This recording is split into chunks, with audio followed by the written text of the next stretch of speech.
नमस्कार, police time 24 में आपका स्वागत है।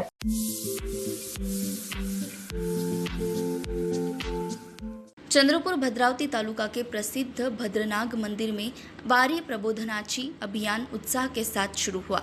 महाराष्ट्र के प्रसिद्ध कीर्तनकार भाऊ साहेब थोटे, देठे गुरुजी, गुंडवार जी, रवि मानव, निदेशक श्री गुरुदेव अध्यात्म गुरुकुल मोजरी, राज घुमनार, युवा उपदेशक यवतमाल, नरेंद्र जिवतोडे, असवले, दिलीप भाऊ भोयर, आकाश ताविंडे, दीपक उपस्थित थे।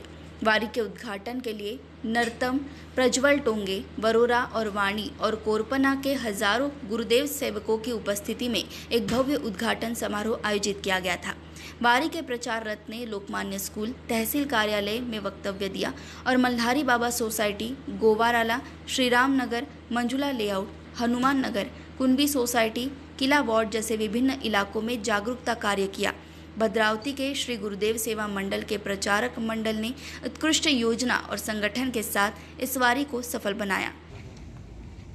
वारी प्रबोधनाची, आदर्श ग्राम निर्मितीची, राष्ट्रसंतांच्या विचाराची गुरुकुंज मोजुरी ह्या ठिकाणून वारीचं ह्या उद्घाटन होऊन भद्रावती तालुक्यातील प्रत्येक गावामध्ये ह्या वारीला नेण्याचा आमचा उद्देश आहे आणि त्या दृष्टिकोनातून भद्रनाग मंदिर ह्या ठिकाणी उद्घाटन होऊन चंदू पाटील गुंडावार यांच्या माध्यमातून लोकमान्य शाळेमध्ये आता जाऊन त्याच्यानंतर आता तहसील कार्यालयावर हे वारीचा उद्देश होता की ग्रामनाथाला जी ग्रामगीता अर्पण केलेली आहे त्या ग्रामनाथावर जे आलेलं संकट आहे, गेल्या वर्षीचे विम्याचे पैसे अजून मिळालेले नाही, अनेक पांधन रस्त्याच्या प्रश्न प्रलंबित आहे गावागावामध्ये आणि ते सर्व योजना शासनाच्या घेऊन आम्ही गावागावामध्ये जाणार आहोत आणि त्याचंच निवेदन आता नुकतंच तहसीलदार साहेबांना दिलेलं आहे आणि गावागावामध्ये तलाठी असो, ग्रामसेवक असो, शिक्षक असो, ह्या सर्व शासकीय कर्मचाऱ्यांना त्या ठिकाणी वारीच्या माध्यमातून उपस्थित राहून ग्रामस्थांना या सर्व योजनांची माहिती देण्याकरिता या ठिकाणी निवेदन दिलेलं आहे। पीक विम्याचे सुद्धा पैसे मिळण्याकरिता आता आम्ही निवेदन दिलेलं आहे। चंद्रपुर से चंदन देवांगन की रिपोर्ट। ऐसी खबरों को देखने के लिए हमारे चैनल को लाइक और सब्सक्राइब करें। धन्यवाद।